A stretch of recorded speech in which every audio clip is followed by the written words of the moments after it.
হতাশা মাদক দিয়ে দূর হয় না। হতাশা দূর হবে, বলে দিব, তিনটা জিনিস, মাত্র তিনটা। কয়টা ভাই? এক, 5 ওয়াক্ত নামাজ। এক কি? নামাজে আপনি অজু করে সেজদা দেন, ইনশাল্লাহ আপনার মনে প্রশান্তি না আসলে আমাকে এসে বলেন যে আসে না। চোখের পানি, মনের আবেগ যা আছে আপনার ভিতরে, কষ্ট, দুঃখ, যন্ত্রণা, সব আল্লাহকে ঢেলে দিবেন ইনশাল্লাহ। নিজের আবেগ ধরে রাখবেন এখানে, আপনি আল্লাহর জন্য ঢেলে দিবেন। মানুষকে আবেগ দেখা কি লাভ? মানুষ আপনার চোখের পানির মর্ম বুঝবে? মানুষ কি মানুষের চোখের পানির মর্ম বুঝে? আপনার পিতা যদি মারা যায়, আমার কাছে এসে দোয়া চান কান্নাকাটি করে, আমি দোয়া করতে পারবো, কিন্তু আমি কিন্তু আপনার ফিলিংসটা বুঝতে পারবো না। আপনার অনুভূতি কে বুঝতে পারবেন? আল্লাহ পাক আপনার ঘাড়ের রগের চেয়েও কাছে আছেন। সুবহানাল্লাহ, সুবহান আল্লাহ পাক ঘাড়ের রগের চেয়ে কাছে আছে। গতকালকে বাংলাদেশের একজন বরেণ্য আলেমের সাথে একটা কনফারেন্সে ছিলাম। উনি বলছিলেন যে এক ব্যক্তি, এটা শোনেন, এক ব্যক্তি খুব তার শখ যে তিনি সাহাবীদের মতো নামাজ পড়া শিখবেন। কথা বুঝতে পারছেন? সাহাবীদের মতো নামাজ শিখবেন। তো একজন বরেণ্য আলেমের কাছে এসেছেন, এসে বলছেন যে আমাকে সাহাবীদের মতো নামাজ শিখিয়ে দেন। তখন সেই আলেম আরেকজন আলেমের সন্ধান দিয়েছেন, যা তুমি তার কাছে যাও, তিনি শেখাবেন। তো সেই ব্যক্তি একটু অবাক হয়েছেন, কারণ যাকে প্রশ্ন করেছিলেন তিনি অনেক বড় মুহাদ্দিস, আর যার কাছে পাঠানো হচ্ছে তিনি অত বড় মুহাদ্দিস নন, কিন্তু আবেদ, আমল করেন। তাকে গিয়ে বলছেন উনি আমাকে পাঠিয়েছেন সাহাবীওয়ালা নামাজ শিখিয়ে দেন। তখন তিনি বলছেন ঠিক আছে, সুন্দর করে অজু করে আসো, সুন্দর করে অজু করে আসো। অজু করার সময় খালি খেয়াল রাখবা যে আমি অজু করছি শুধু আল্লাহর সন্তুষ্টির জন্য। কি খেয়াল রাখবেন? অজু করছি শুধু আল্লাহকে রাজি খুশি করার জন্য অজু করছে, আর কোনো উদ্দেশ্য নাই আমার। অজু করতে যাচ্ছে, তিনি আবার বলছেন দাঁড়াও, শুধু আল্লাহকে রাজি খুশি করার জন্য অজু করো। আবার শুরু করছেন, আবার বলছেন শোনো, শুধু আল্লাহকে রাজি খুশি করার জন্য অজু করো। এভাবে বলতেই আছেন। নামাজে দাঁড়িয়েছেন, দাঁড়ানোর আগে বলছেন শোনো, শুধু আল্লাহকে রাজি খুশি করার জন্য নামাজ পড়ো। বলতেই আছেন। এক পর্যায়ে সে ব্যক্তি নামাজ শুরু করলো। নামাজে মনোযোগ এদিক ওদিকে যায়, আর তার মাথায় এটা আসে, এই শুধু আল্লাহকে রাজি খুশি করার জন্য আমাকে নামাজ পড়তে হবে, শুধু আল্লাহকে রাজি খুশি করার জন্য নামাজ পড়তে হবে। এই চিন্তা তার মনের মধ্যে ঘুরপাক খাচ্ছে। এভাবে নামাজটা সে শেষ করে চিন্তা করছে যে নামাজ তো পুরোপুরি মনোযোগ দিতে পারলাম না। বারবার মাথার মধ্যে এরকম চিন্তা আসছে, আল্লাহ আমাকে তো মাফ করে দাও, নামাজটা আমার মনে হলো না ঠিক মতো। তখন সে ফিরে এসে সে ওস্তাদকে বলছেন আমার তো নামাজ এরকম করে পড়লাম, কিন্তু শেষমেশ মনে হলো যে নামাজটা হয়তো কবুল হয় নাই, আল্লাহর কাছে খুব মাফ চাইলাম, আল্লাহ আমাকে মাফ করে দাও, নামাজটা মনে হলো না। তখন সেই যে প্রথম ব্যক্তি যিনি পাঠিয়েছেন তিনি বলছেন এটাই হলো সাহাবীওয়ালা নামাজ। তারা আল্লাহকে রাজি খুশি করার জন্য নামাজ পড়তেন, নামাজ শেষ করে আল্লাহর কাছে ইস্তেগফার করতেন, আল্লাহ কিছুই হলো না। আমার কথা কি বুঝতে পারছেন? অতএব আল্লাহকে রাজি খুশি করার জন্যে আপনি আপনার আবেগ, আপনার ইবাদত সব ঢেলে দিবেন ইনশাআল্লাহ। অন্য কারো কাছে কিছু পাওয়ার আশা করব। আমাকে আল্লাহ পাঠিয়েছেন দুনিয়াতে নামাজ পড়তে, রোজা রাখতে, দিনের প্রচার করতে, দিনের জ্ঞান অর্জন করতে, এই তো। তা আমি একজন মেয়ের জন্য জীবন নষ্ট করে দিব কেন? আমি তাহলে আল্লাহর কাছে কি মুখ দেখাবো, আর নবীর কাছে কি মুখ দেখাবো? ওখানে গিয়ে বলবো আল্লাহ আমি আমার অমুক প্রেমিকার জন্য আশেক হয়ে একদম জীবন দিয়ে দিয়েছি, আত্মহত্যা করেছি। গেছে ভাই, যাইতে দেন। যে ব্যক্তি আপনার অবস্থানকে মূল্যায়ন করে নাই সে আপনার যোগ্য ছিল না। এখন আপনি কি করবেন? নিজের অবস্থান উন্নত করেন, আপনার পিছনে লাইন ধরে ঘুরবে ইনশাআল্লাহ। এটাই বাস্তবতা। দুনিয়া খুব খারাপ জিনিস। মানুষের অবস্থানকে মূল্যায়ন করে, মানুষের অবস্থানকেই মূল্যায়ন করে, কিন্তু আল্লাহ রাব্বুল আলামিন আপনাকে সর্বাবস্থায় ভালোবাসেন। আলহামদুলিল্লাহ। এই যে আমরা এখন অনেক পাপ করছি না, আল্লাহ কি আমাদেরকে আযাব দিয়ে ধ্বংস করে দিয়েছেন? আল্লাহ পাক এখনো আমাদেরকে ভালোবাসেন, রহম করেন, আল্লাহ পাক অপেক্ষা করছেন কখন তওবা করবে, আমি তওবা কবুল করব। এই কখন আমার বান্দা খালি একবার বলে আস্তাগফিরুল্লাহ, আল্লাহ পাক সাথে সাথে মাফ করে দেবেন ইনশাআল্লাহ। আর সেই আল্লাহকে ভুলে আপনি কার পিছনে ছুটছেন? আমরা কিন্তু নিয়াত করতে পারি ভাই যে আমরা যারা ওয়াজ শুনলাম জীবনে কোনোদিন সিগারেটে হাত দিব না ইনশাআল্লাহ।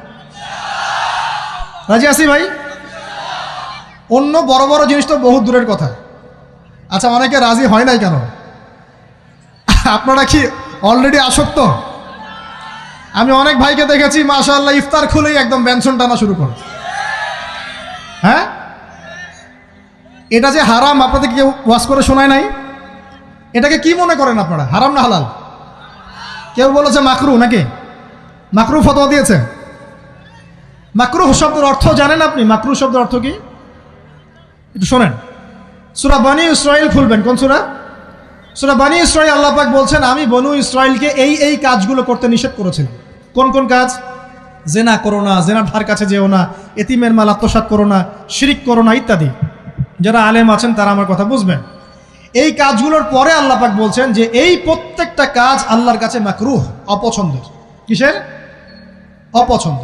আর এটাকে আপনি সহজ মনে করছেন? নিয়াত করি আল্লাহ পাকের সন্তুষ্টির জন্য আমরা কোনোদিনও মাদকের সাথে সম্পৃক্ত হব না ইনশাআল্লাহ। আর বিশ্বাস করেন, শুধুমাত্র মাদকদ্রব্য নিয়ন্ত্রণ অধিদপ্তর এই আইন কানুন এগুলো দিয়ে, জরিমানা দিয়ে মানুষকে মাদক ছাড়ানো যাচ্ছে না, যাবে না। কেন যাবে না এটা আপনারা খুব ভালো করেই জানেন, আমি বলতে চাচ্ছি না। অনেক সময় মাদক বিরোধী কনসার্ট করে মানুষ, মাদক বিরোধী কনসার্টে ওঠার আগে এক বোতল ডাইল খেয়ে আসে আগে। এগুলো কি বাস্তব কথা বলছি না অবাস্তব কথা বলছি? আমাদের যুবক ভাইরা কোশ্চিনকালেও মাদকের ধার কাছে যাবেন না ইনশাআল্লাহ। একটা হাদিস খালি মনে রাখেন, এই হাদিসটা মনে রাখেন। নবী সাল্লাল্লাহু আলাইহি ওয়াসাল্লাম বলেছেন, কেউ যদি মাদকদ্রব্য সেবন করে তার 40 দিনের নামাজ কবুল হবে না। সিগারেট একটা খেয়েছি, 40 দিন নামাজ নাই। এরপর যদি সে তওবা করে আল্লাহ মাফ করে দিবেন। আবার যদি মাদক খায় আবার 40 দিন কবুল হবে না। যদি আবার তওবা করে আল্লাহ মাফ করে দিবেন। আবারও যদি খায় আবারও 40 দিন কবুল হবে না। আবারও তওবা করলে আল্লাহ আবার মাফ করে দিবেন। চতুর্থবার সে যদি মাদক খায়, আল্লাহ রসুল সাল্লাল্লাহু আলাইহি ওয়াসাল্লাম বলছেন, আল্লাহ পাক কিয়ামতের মাঠে তাকে তিনাতুল খাবাল পান করাবেন। কি পান করাবেন? তিনাতুল খাবাল। সাহাবীরা বললেন, ইয়া রাসূলুল্লাহ, এটা কি? তিনাতুল খাবাল কি? নবী সাল্লাল্লাহু আলাইহি ওয়াসাল্লাম বলছেন, এটা হচ্ছে জাহান্নামীদেরকে আযাব দেওয়ার পর তাদের রক্ত মাংসের যে পুঁজ বের হবে, এই যে ড্রিঙ্কস, জাহান্নামের হার্ড ড্রিঙ্কস, এই ড্রিঙ্কসের নাম হলো তিনাতুল খাবাল। আল্লাহ পাক আমাদের সবাইকে মাদক থেকে বাঁচিয়ে রাখেন। আমল হচ্ছে কোরআন তেলাওয়াত। যে ব্যক্তি কোরআন তেলাওয়াত করতে পারে নিয়মিত, তার মনের মধ্যে এই হতাশা, এই ভীরুতা, এই কাপুরুষতা কিচ্ছু আসবে না ইনশাআল্লাহ। আমি গ্যারান্টি দিচ্ছি আপনাকে, হতাশা আসবেই না আপনার মনে যদি আপনি কোরআন বুঝতে পারেন।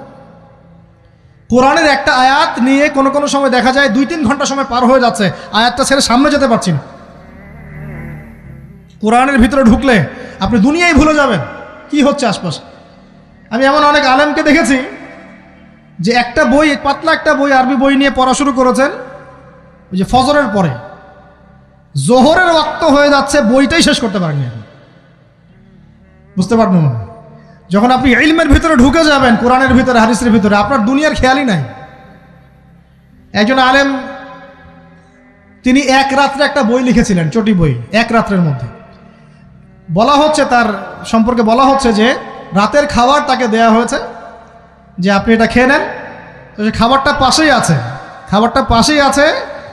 খাবারটা খাবো, এটা লিখে খাবারটা খাবো, এরকম তার চিন্তা ছিল।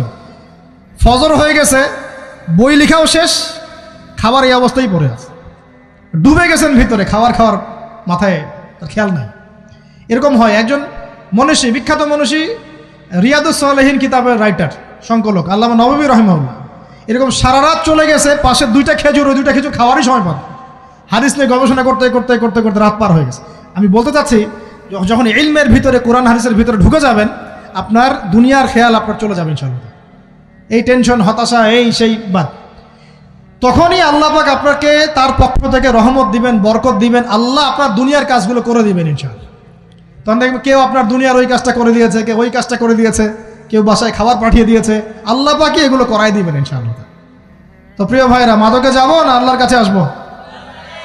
2 নাম্বার কোরআন তেলাওয়াত, 3 নাম্বার আল্লাহর জিকির। 3 নাম্বার কি ভাই?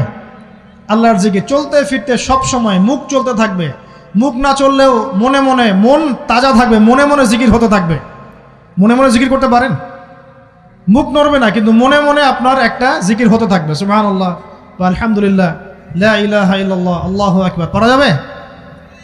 পারে। মানুষের মন কখনো চুপ করে থাকে না, কিন্তু মানুষের মন অলওয়েজ কিছু না কিছু চিন্তা করতে থাকে না, যতক্ষণ না ঘুমায় মানুষ। তো প্রিয় ভাইরা, বেশি বেশি জিকির করবো, সুবহানাল্লাহ, আলহামদুলিল্লাহ, লা ইলাহা ইল্লাল্লাহ, আল্লাহু আকবার, লা হাওলা ওয়ালা কুওয়াতা ইল্লা বিল্লাহ, এগুলো চলতে থাকবে। আল্লাহ পাক তৌফিক দান করুন, আমিন। আমরা আমাদের সমাজে যুবকদেরকে এরকম টিকটকে দেখছি, অনলাইনে আসক্ত দেখছি, জেনায় আসক্ত দেখছি, পর্নোগ্রাফিতে আসক্ত দেখছি। আমরা দেখছি আমাদের যুব সমাজকে মাদকে আসক্ত, কিশোর গ্যাংয়ে আসক্ত। এইগুলো কি আমাদের কাম্য ছিল ভাই? আমাদের কাম্য ছিল? এই অবস্থায় কি যুব সমাজ আল্লাহ পাকের দ্বীনের পতাকা হাতে নিয়ে আল্লাহর জমিনে দিন কায়েম করতে পারবে কি না একটু আমাকে উত্তর দেন দেখি। এখন এই অবস্থায় পারবে? অতএব অবস্থার উন্নতি করতে হবে কিনা? উন্নতির জন্য রাজি আছি কিনা ইনশাআল্লাহ? আমরা চাই কি আল্লাহ পাকের দিনটা আল্লাহর জমিনে প্রতিষ্ঠা লাভ করুক, আল্লাহর দিন সবার ঘরে ঘরে পৌঁছে যাক, আল্লাহ পাকের দিনের যে সৌন্দর্য সবাই সেটাই, এই সৌরভটা সবাই পাক। আমরা চাই কি না? সমাজে শান্তি প্রতিষ্ঠা হোক, আবার সেই রাসূলের মতো যুগ চলে আসুক, আমরা চাই কি না? অতএব আমাদের সবাইকে যৌবনের এই প্রলোভনগুলো থেকে বেরিয়ে এসে আল্লাহ পাকের ইবাদতে আত্মনিয়োগ করতে হবে। আল্লাহ পাক আমাদের সবাইকে তৌফিক দান করুন, বলি আমিন। আমাদের সবাইকে আল্লাহ রাব্বুল আলামিন কুরআন এবং হাদিসের গভীর জ্ঞান অর্জন করার তৌফিক দান করুন, বেশি থেকে বেশি ইবাদত করার তৌফিক দান করুন। আল্লাহ পাক সবাইকে হারাম সমস্ত রিজিক থেকে বাঁচিয়ে রাখুন, জেনা, ব্যভিচার এবং নারীর ফিতনা, মাদক থেকে আল্লাহ বাঁচিয়ে রাখুন। আল্লাহ পাক আমাদের সবাইকে হালাল রিজিক, হালাল সম্পর্ক যথেষ্ট করে দিন। আল্লাহ পাক আমাদের সবাইকে যেন দিনের দাওয়াতের মেহনত করার তৌফিক দান করেন এবং আলেম ওলামার সাথে পরামর্শ করে দিন শেখার এবং বোঝার তৌফিক দান করেন। যুবতী দিনী বোনদের জন্য, এখানে বোনরা আছেন না? আছেন কি না? দিনী বোনরা আছেন? একটা নসিহত দিনী বোনদের জন্য আমি একটা নসিহত করতে চাচ্ছি, একটা নসিহত। আমার এই একটা নসিহত একটু মন দিয়ে শুনুন প্রিয় দিনী বোন। রাসূলুল্লাহ সাল্লাল্লাহু আলাইহি ওয়াসাল্লাম আমাদের দিনী বোনদের জন্য জান্নাতে যাওয়ার একটা ফর্মুলা বলে দিয়েছেন। আমি কি বলবো সেটা? আচ্ছা, রাসূলুল্লাহ সাল্লাল্লাহু আলাইহি ওয়াসাল্লাম বলেছেন আমাদের দিনী বোনেরা, আমাদের মায়েরা, এই নারী জাতি মাত্র 4টা কাজ করলে জান্নাতের যে কোনো দরজা দিয়ে ইচ্ছা প্রবেশ করতে পারবে ইনশাআল্লাহ। খুশি হন নাই? কয়টা কাজ? মাত্র 4টা। এক, যদি আমাদের দিনী বোনেরা 5 ওয়াক্ত নামাজটা ওয়াক্ত মতো পড়ে, আল্লাহ পাক তৌফিক দান করুন, বলি আমিন। 2 নাম্বার, যদি তারা রমাদান মাসের রোজাটাকে ঠিক মতো আদায় করতে পারে। 1 নাম্বার 5 ওয়াক্ত নামাজ ঠিকঠাক আদায় করা, 2 নাম্বার রমজান মাসের সাওম রাখা, 3 নাম্বার তাদের লজ্জাস্থানের হেফাজত করা, মানে শরঈ পর্দা মেনটেন করা, শরঈ পর্দা মেনটেন করা। এবং আমি বলে দেই, চেহারাটা আপনাদের পর্দার অন্তর্ভুক্ত। এটা নিয়ে অনেক বাকবিতণ্ডা হয় না সমাজে, চেহারা দেখানো যাবে কি যাবে না ইত্যাদি। চেহারা আপনার পর্দার অন্তর্ভুক্ত বিষয়, ফুল স্টপ। এর উপরে ফতোয়া অনেকে অনেকভাবে দিচ্ছে, কিন্তু বরেণ্য উলামায়ে কেরামের কিতাবগুলো ঘাটাঘাটি করেন, তাদের ফতোয়া হচ্ছে চেহারা আপনার পর্দার অন্তর্ভুক্ত বিষয়, চেহারা ঢেকে রাখবেন, আল্লাহ পাক তৌফিক দান করুন। চোখ থাকবে খোলা, ঠিক আছে। 4 নাম্বার, স্বামীর আনুগত্য করতে হবে। স্বামীর আনুগত্য, এই যে আনুগত্য শব্দ শুনলেই মানুষের একটা মানে নেগেটিভ ধারণা তৈরি হতে পারে। স্বামীর আনুগত্য মানে কি আমি তার দাসত্ব করব? আনুগত্য মানে, প্রিয় দিনী বোন, আনুগত্য মানে দাসত্ব নয়। আনুগত্য মানে কোরআন সুন্নাহর যে বিধানগুলো আপনার স্বামী আপনাকে পালন করতে বলবে, আপনি সেগুলো করবেন, আপনি করতে বাধ্য।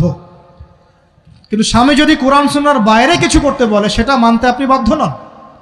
স্বামী যদি আপনাকে বলে যে সুদ খাও, এই যে সুদী এনজিওতে আসো, নাম লেখাও। স্বামী যদি আপনাকে বলে যে আসো বেপর্দায় বাইরে যাই, সাজুগুজু করে বের হও, চলো ঘুরে আসে বেপর্দায়। স্বামী যদি বলে দেবরকে একটু খাবারটা দিয়ে আসো, আমার অফিসের কলিগ আসছে, খাবার পরিবেশন করো, আসো ডাইনিংয়ে আসো। এই যে হারাম কাজ, বেপর্দার আদেশ করছে, সুদের আদেশ করছে, আপনি সেগুলো পালন করবেন না। কিন্তু হালাল বৈধ যে কোনো বিষয় আপনি স্বামীর আনুগত্য করবেন, এটা আপনার উপর ফরজ। এই 4টা কাজ যদি আপনি করতে পারেন, জান্নাতের যে কোনো দরজা দিয়ে ইচ্ছা আপনি প্রবেশ করতে পারবেন ইনশাআল্লাহ। আল্লাহ পাক আমাদের দিনী বোনদেরকে এই 4টা কাজ করার তৌফিক দান করুন। আমাদের সবাইকে আল্লাহ পাক জান্নাতের জন্য কবুল করুন, বলি আমিন।